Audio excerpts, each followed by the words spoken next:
Ladies and gentlemen, today we almost saw the goat of chess, Magnus Carlsen, forfeited from a chess game. Now, that's a very good headline. But why did it happen? We're going to cover that. It's because he rode a bicycle to a chess match. The bicycle was not the reason for the forfeiting, but it was a contributing factor, the near forfeiting. The tournament in question is the Olympiad. The Olympiad happens every 2 years in chess, and all the countries play against each other. It's a very fun event. It's also a very fun event, not because the GOAT gets forfeited for riding a bicycle and nearly showing up late past the default time when you forfeit. It's also fun because 1900s draw 2700s. Yes, that is a real thing that happened, which I will also show you in this video. This video is going to be insane. Here's another fun fact. Anna Kramling, chess player, chess content creator, is playing on the same Olympic team for the Swedish national women's team alongside her mother, and their team captain is her dad, who's a grandmaster. So there's incredible stories left, right, and center. I'm going to show these to you. And also, you may not know this, I have another YouTube channel. It's called Gotham2, but it's spelled T-O-O, like Gotham as well. And I will cover some more games on there because there's just so many games to cover. So if you like this coverage, you should then go to that channel. We'll continue the coverage there. And before I show you any games from the Olympiad today, I'd like to thank the sponsor of today's video, Henson Shaving. Folks, when you shave, do you ever get some irritation? Well, if you do, you're not alone. A recent study actually showed that 2/3 of men get some form of irritation after they shave. And that's because multi-blade razors have been a standard for over half a century, and companies focus more on the treatment of irritation rather than the prevention. And that's why Henson Shaving wants to change the shaving industry, not with some sort of gimmick subscription, but with groundbreaking research on the impact that shaving has on your skin. And Henson makes their razors in their aerospace machine shop in Canada, which also makes parts for the International Space Station. The Henson blade extends just 0.0013 inches past the shave plane of the razor, which is less thickness than a human hair. You see, the folks at Henson were tired of men just simply accepting the fact that shaving meant bumps or irritated skin. Not to mention the fact that those little tiny plastic blades you can buy at a convenience store for a quick shave, over 2 billion of those are thrown into landfills every single year. The Henson blade is made with aluminum and is intended not to be disposed at that degree. And the Henson razor costs less than 10 cents each and only about $3 to $5 a year to replace the blades. Folks, it's time to say no to a subscription and yes to a razor that'll last you a lifetime. Visit hensonshaving.com/Gotham to pick the razor for you and use code Gotham, and you'll get 2 years worth of blades free. Just make sure to add them to your cart. That's 100 blades for free if you go to HENSON shaving.com/Gotham and use code Gotham. All right, let's get back to the video. First of all, let's talk about Magnus Carlsen almost getting forfeited. So basically, well, I would explain it to you, but let's explain it, let's hear it rather from the man himself, who gave an interview after his game today to Mike Klein. And Mike Klein and Maria Emelianova there on site getting the interviews. Let's just listen to what Magnus has to say. Carlsen, who had quite some tribulations getting to the round on time. First of all, are you dry yet? No, I'm okay. The rain didn't bother me. It was, yeah, it was a bit strange because I stayed at a different hotel from the rest of my team, so our captain said that they would come pick me up, and then I asked, like, when are you guys coming? And he said, like, it's a lot of traffic. We're going to get here at 2:55. So I'm like, this is not going to work. Like, I saw, like, map says it's 18 minutes to the playing hall. So I'm like, okay, well, I'm going to try and jump on the bike. The problem is I had no idea where to go. So I was, like, trying to bike as fast as I could and navigate at the same time. But I'm not very good at navigating. But yeah, eventually I got here, and I was like kind of hoping that the round would be late. I mean, first I was trying to make it within the 15 minutes, but then I was hoping that. So basically, Team Norway tried to pick up Magnus from his hotel. Didn't get there on time. He had to bike. This is what I woke up to, by the way. I woke up to Magnus walking in with a soaking wet shirt. So he's late, and he's looking around like, wait, I didn't get forfeited? Because the round started late also. And then there was another post with him on a bike. I mean, you talk about like you can't make this stuff up. This is wild.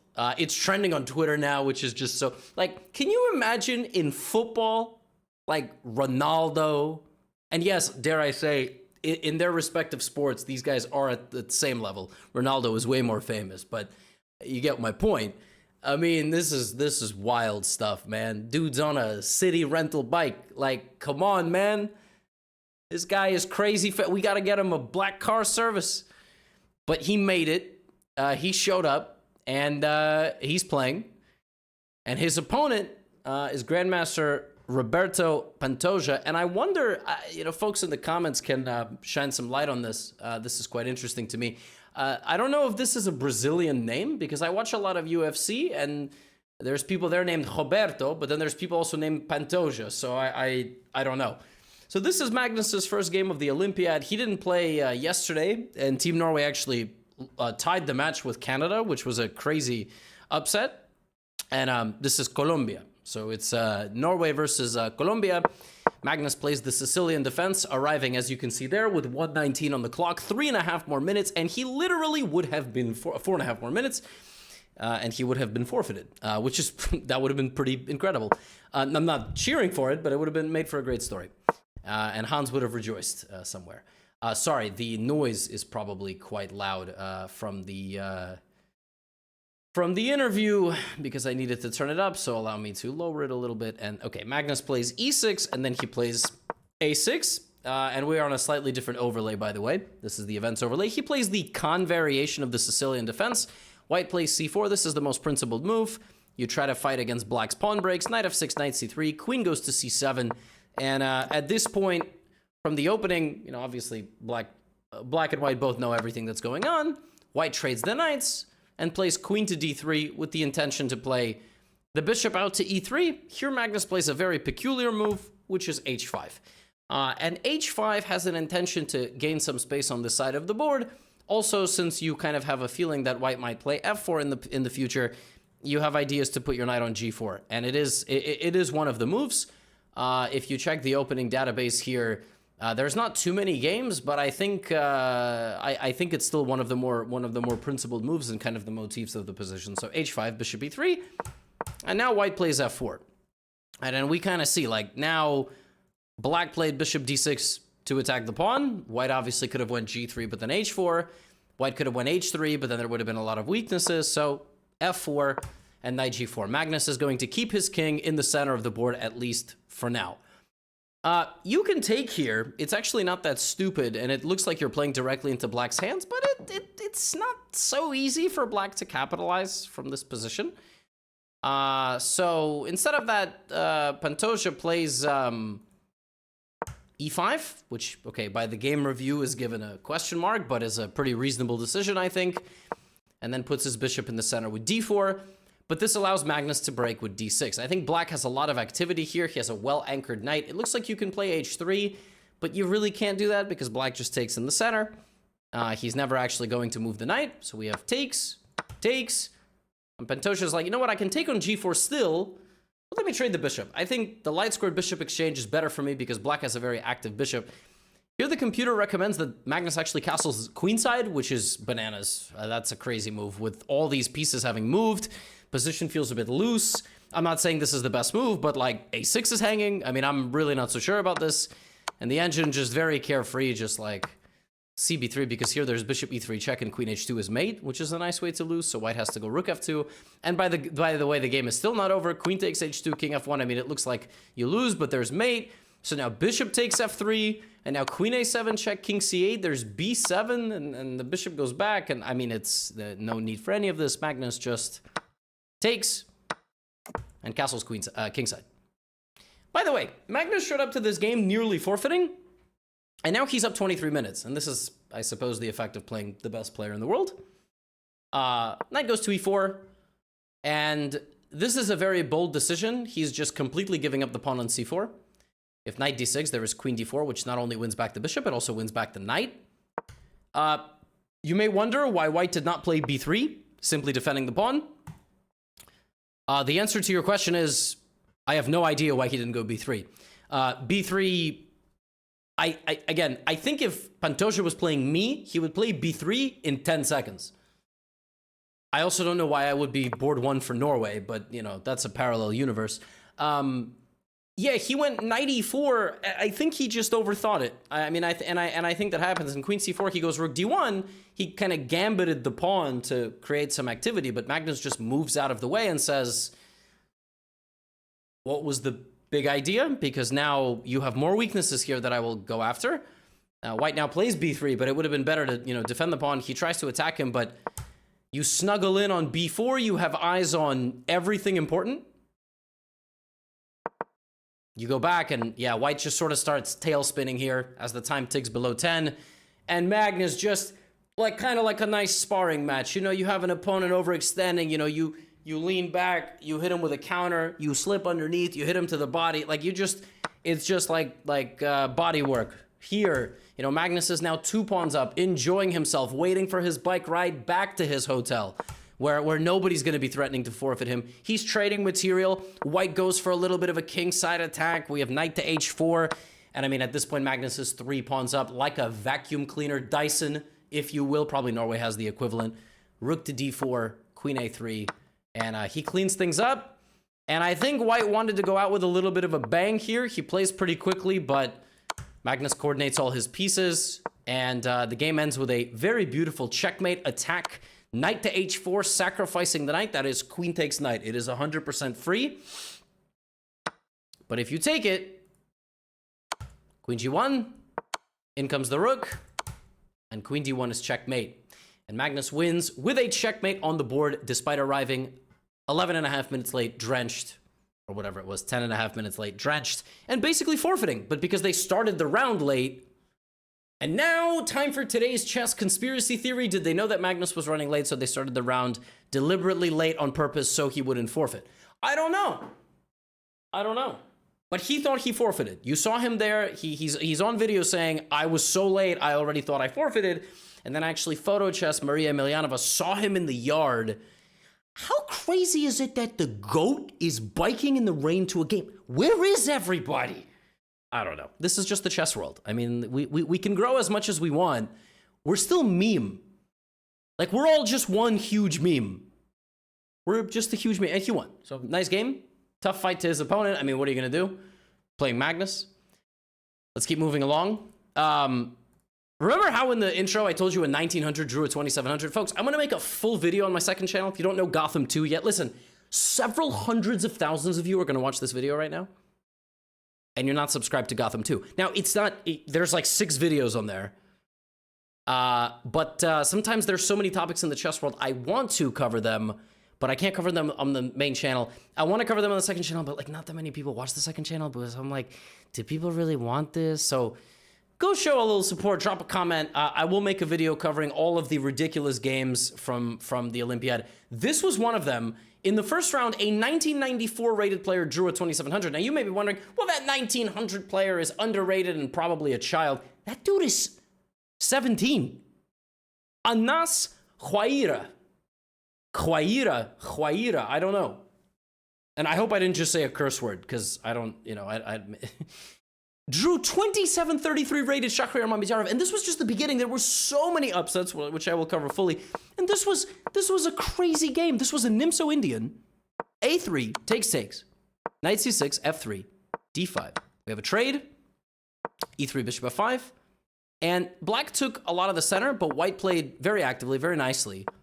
Bishop d3 was a nice trade by white, gaining a little bit of space. Now, from the early opening, the engine says black is better, but it's kind of hard to play. I don't understand.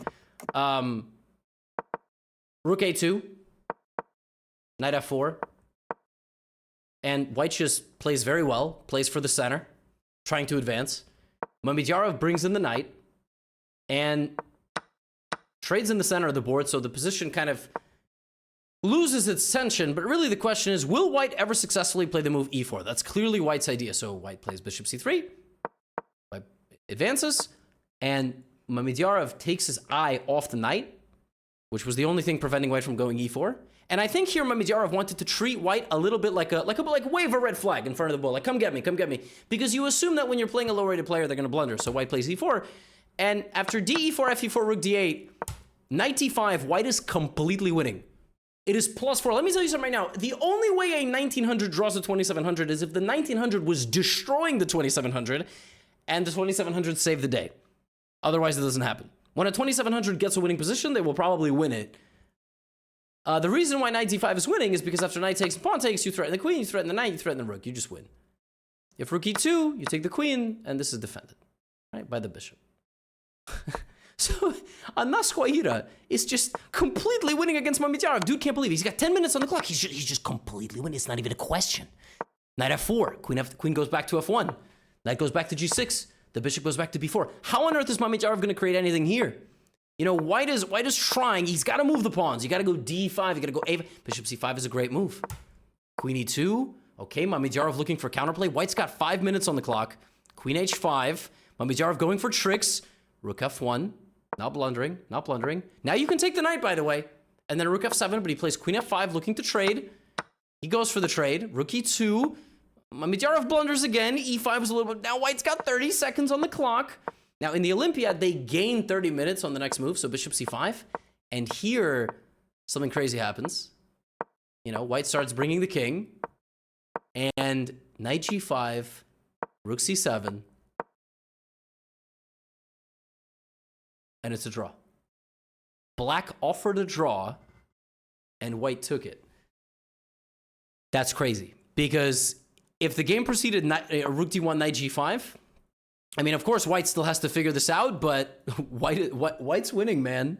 White's winning. And Mamedyarov draws a 1994. And 1994 draws Mamedyarov, however you want to dice it. But I'm telling you, there was so many more games like this, so many more dominant performances by the lower-rated players, some winning, some losing ultimately, and a lot of them drawing. And this is the crazy thing about the Olympiad. This is the crazy thing about chess.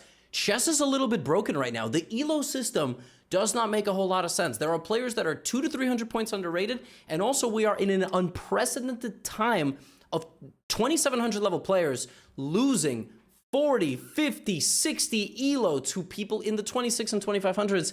One of those people is Anish Giri, who is at one of his lowest ratings in like a decade, and I'm not trying to pick on the guy. I like him, kind of, but he just played against Hans Niemann, for example. Hans took some points from him, and in this round, Italy was playing the Netherlands. I think the Netherlands outrate Italy on every single board. It's close, but I think they outrate them on every single board. This one was also an IMSO-Indian. White played e3, b6, bishop d3, bishop b7, and knight e2. This is a gambit line.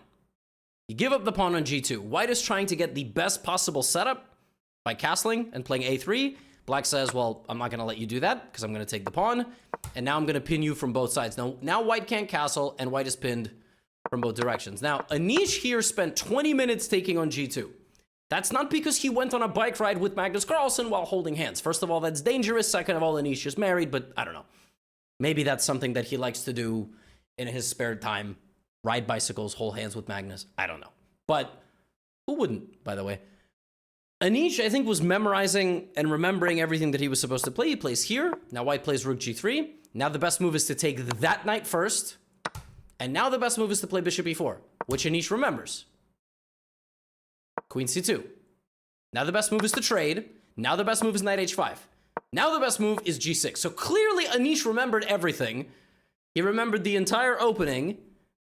And Lodici plays e4. So Lodici's still in his preparation. Okay, now he's probably going to play knight g3, getting rid of the knight. He's going to try to attack on the dark squares. This is some sort of Nimso-Indian gambit. Very dangerous stuff. d6. And listen, I got to tell you, the position looks quite nice for white. I mean, black has a Swiss cheese-like position. You set up two houses for the bishops, and they're both dead. So there's no more bishops. f6, which is fine. He spends 10 minutes. The best move is actually knight d7, right? f6. And Lodici plays bishop h6, which is, yeah, I mean, you want to play bishop h6, bishop g7, remove the rook and take the pawn, and then take the pawn, and then take the pawn, and then take all the pawns. So bishop h6. The best move in this position is queen d7. Why is it queen d7? Well, because if white tries to play e5, which is a key idea, you can take, knight c6, and you are a move away from castling. And if you can get your king to safety, now you're fine. You breathe a sigh of relief. So e5 loses its power. if you play the correct setup. But Anish plays rook g8, and suddenly the move e5 has a lot more power because black is 2 turns away from being a move away from castling. This is now officially losing for black. Black plays knight d7, long castle, and it doesn't even feel like lodici is a pawn down. Is it lodici? Lodici? I don't know. The cartoony Italian in me says lodici, but I think it's lodici. Anyway, queen e7. His name sounds like a number. You know, like when you count? Dedici, quattordici, quindici. I know how to count a little bit in Italian, you know? Anyway, what am I doing? Pawn takes f6, knight f6, and simply bishop g5. Black is under severe pressure. Queen h4 is on the way, rook f3 is on the way. Anish here plays knight e4 trying to free himself, and this little calculation simply loses. He had to stubbornly try to defend himself. He goes here, and I think he simply overlooked or underestimated that in this position, white plays fg, here, rook h7, he gets his pawn back, rook f1. And what ultimately happens is white gets the rooks on the 7th rank. Very instructive, rook f1, an autopilot move. Teaming up the 2 rooks on the 7th rank, Anish runs away, but not in time. Another pawn falls, and guess what? All the rest of them will fall as well. He doesn't have enough time to defend himself. King b2, the king is now going to go boxing, right? Rook e6, rook c4, white is 2 pawns up from being 1 pawn down, and black simply resigns. What a game from Lodici, and Italy beats the Netherlands. Because Francesco Sonis took down Max Warmerdam. Another guy who was outrated, but not by this amount, and I mean, this must be one of Lorenzo's best wins, if not. And if I ever was Italian, my name would also be Lorenzo. So, you know, shout out to all the Lorenzos in the world. So crazy. And Anish Giri is now 2,716, a rating that I don't think he has had since 2012. You talk about rating deflation, 12 years. And it's not just like people are, you know, like as the kids say, fell off. That's like, there's really no better way. Like you fell off the peak. That's what happens, you know? But no, I mean, this is just a phenomenon being experienced by a lot of players, and we will look at the rating graphs. Now, I got to check in with Team USA, a.k.a. Team Levon played for Armenia like 3 years ago, you know, and we're not going to get into all that. But like Sam Shanklin and Hans Niemann have talked very openly, like we're born and raised Americans and we can't make it to the team. Yeah, Shanklin played in the Olympiad like a couple of Olympiads ago, but listen, I'm American. I got to joke about our team, right? Like we have Linier Dominguez, who like 2-3 years ago played for Cuba. We got Fabiano Caruana. He's born in Brooklyn, all right? And then we got Levon from Armenia, Wesley from the Philippines. We got Linier from Cuba. It's quite, I don't know. I'm messing around, but it is a little funny, you know? It is a little funny. But Levon is actually going to be featured on the second channel because he had a game where he was dead lost in the first round of the Olympiad, completely lost. He ended up winning that game. But like on the 15th move, this was the position. Levon was +5 against the 2100 from Panama. Yeah, this was nuts. And now I'm going to show you his game against Bulgarian Martin Petrov. This was the 3rd round. I gotta cover Team USA, of course. This was an Italian, and not to be confused with the Italians that I just showed you. Actually, this line, Bishop G5, was seen in Alireza versus Magnus Carlsen. You obviously remember that game from the Speed Chess Championship, and all I will tell you is that the bishop goes to G5, trying to get black to go G5, and black just doesn't. He just doesn't go G5. He's like, I'm not going to do it. No, I'm just, you know, because the bishop is here, you're trying to induce black into playing this ultra-aggressive move, and black is like, oh, I'm just not going to do it. And in the game, Petrov tried to go straight down the middle. Levon took on E5. And then he took on c3. Like, look at Levon. He's just like, okay, I'm going to take a pawn. And then I'm going to take another pawn. And then I'm going to take another pawn. He just took 3 pawns. 3 pawns. Boom, boom, boom. And he's up, at the moment, 3 pawns. White has only 5 pawns remaining. White takes on f6. That's the wrong way. What White had to do here is take on c3 with a pawn. Take a deep breath. And then continue the attack. But it's not so easy to play like this, of course.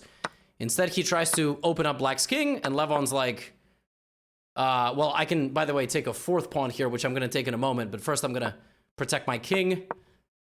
and white just runs directly into a brick wall. I mean, Levon Aronian here, brick wall, absolutely not letting up. It looks very powerful, but queen g5, and you trade, and you put the king on f6. And remember all those pawns you took? Remember you took here, and you took here, and you took here, and you're probably also going to take on b2, by the way? Yeah, so we trade, and Levon has multiple extra pawns. He also has one on the second rank, so it's not going anywhere. Very clean game. I think simply Martin rushed the attack a little bit, didn't play it perfectly, and Team USA is undefeated. Levon is 3-0. Fabiano Caruana also cooking, and also born in US. No, I'm just kidding. I'm just messing around. I mean, he is. It's a fact, but I'm just, you know, we're not going to get into that. We have 2,700s in the US who are upset about that. I don't care because we're going to win. So, you know what I'm saying? Levon, fantastic. And by the way, you talk about another guy hit by deflation, 27-29. Levon is like peak rating 28-30. One of the highest ratings ever achieved by a human. 27-29. He's doing quite well. Hungary is hosting the whole thing, and we will end with India. And then in all the future recaps, if there's exciting games in the women's section, let me know. This game was won with 99.9% accuracy. For some reason, the engine didn't want to give Gladura the final 0.1. This was another E4, E5, but this one was a Spanish and anti-Berlin. This was the matchup Austria versus Hungary. And Report, by the way, playing back for the Hungarian national team, as well as Peter Leko, legend of the game, but they couldn't get Judith Polgar. She's doing commentary and just being a fantastic ambassador for the game. By the way, Gladura here goes on a horse ride. Is that something they do in the mountains of Hungary? Knight A5, Knight G5, Knight C4, targeting the bishops, battering them. And those of you that have my E4 course, those of you that are Vienna players, you know the power of this F-pawn attack in the Vienna. We have Bishop 2, E3, and this is just bad news. Every single piece is about to go naturally to a square. The Black King is probably going to go down in about 10 moves. Just a beautiful configuration here from Gladura. Black plays H6. White backs up and says, okay, here comes Knight F5. One piece removed from the defense. Queen goes to G3. And now, Gladura is a Gotham subscriber, of course, and he sacrifices the rook. No need to yell it. The rook is there to be captured. In fact, the move Knight D4 doesn't just defend the rook, call an ambulance. No, he's forcing him to take it. The queen's like, oh, you want to take? Go ahead. Go ahead. You want to? You take? Yeah, please. Yeah. How do you stop mate? You got to move the pawn, right? Yep. Well, here comes my rook. Black is up a full rook for a knight. You can't do anything. Knight H6 is a devastating threat. If you play King H7, I actually just take it anyway. King H6, Rook F7. You can't come back. Queen H4 is mate. Queen F4 is mate. Queen E3 will be made soon. Rook H7 when the king moves up. It's just game over. You can't defend yourself. Absolutely beautiful game from Gladura against Bloberger, who actually has a channel. I don't know if he does it in English or German or some of the other like 8 languages that people from Austria and Switzerland speak. I mean, they can speak like French. They can speak. I don't know if Austrian has its own separate dialect. I don't know anything, but I saw he was like vlogging from the event, which is cool to see. Grandmasters never like to make content. Gladura checkmates with a pawn and wins the game with a 99.9%. It's just a beautiful game. I mean, just amazing game. And another guy who's having an amazing tournament and is now number 5 in the world is Gukesh, who has started the tournament with 2 wins against 25-30. Number 1, probably the best player in Iceland right now, Vinir Stefansson, which I just named like 7 Icelandic people because they all have that name. Iceland has the most grandmasters per capita in the world because I think they have less than 1 million people in the country. What is the population of Iceland? 370,000. 370,000. 10 million people live in this city. What the? That's insane. What? Yeah, and they have the most grandmasters per capita, which is very funny. Anyway, Gukesh doesn't care about all that. Gukesh literally has the most capita per capita. I mean, he's coming from India, so he's the world champion challenger, and he also just won a fantastic game. He played Queen A4 check. That's not a fork. Knight blocks. But this is one of these lines where Black gives up the dark squared bishop and is just always slightly worse, just like slightly worse. Watch how Gukesh just brings the queen back, targets the knight. And then he said, you know what? You had a long enough time to take my bishop. You can't do it anymore. Now I'm going to reposition this guy here, right? Boop, bishop b2. And now Gukesh is like, oh, all right, look. I can either break through here, where my mouse is hovering, or I can advance over here. So watch as Gukesh. I was really fascinated by this game. Gukesh, it looks like on the surface he does nothing. He does nothing. He's just making improvement. He kicks out the knight, of course. And he's just maneuvering. He just maneuvers. He maneuvers. He's improving the position. He's threatening to break through in the position. You know, he's going to push at some point. There's the push. He advances. And the advantage just grows. Like, every move he makes per move is better than his opponent's move. Knight d7, queen d2, rook c2. And now black tries to create some counterplay. And at some point, Gukesh will break the position apart. There, he begins doing it. Bishop d3. And suddenly black has a huge weakness. He loses it. And just rook c2, very chill. Bishop b2, just crushing the diagonal. Trades the rooks, and let's just push the a-pawn, because when all this happened, I managed, you know, to advance. a6, b4, rook c5, just slow and steady, nice and easy. And just breaking it apart, bc, and just a nice game. Rook takes d. I might as well end the game in style. You take, there's queen e4, just getting crushed by this bishop. And what's funny is that, ironically, black gave that bishop up essentially on the third move. Like, in these positions, black moves the bishop there and is like, I'm going to take... There we go. And like 50 moves later, you know, the bishop on b2 proved to be absolutely fatal in the attack. And Gukesh was like, you shouldn't have played this opening against me, dude. Like, you just shouldn't have. You gave me the dark squared bishop, and I beat you with the dark squared bishop. So, very fun storyline so far in the Olympiad. We got Team Cramling playing as a whole family together. We got Carlsen being forfeited almost, arriving late on a bicycle. Just when we think we're out of content, my man hooks it up. I mean, dude, thank you, Magnus. I mean, my God, thank you. We have upsets left and right at the Grandmaster level. We have all these Grandmasters taking points off the 2700s. We got 1900s drawing 27. What is going on? I don't know, but I'm going to keep covering the event. I hope you enjoy. And at this point, you know the drill. Get out of here.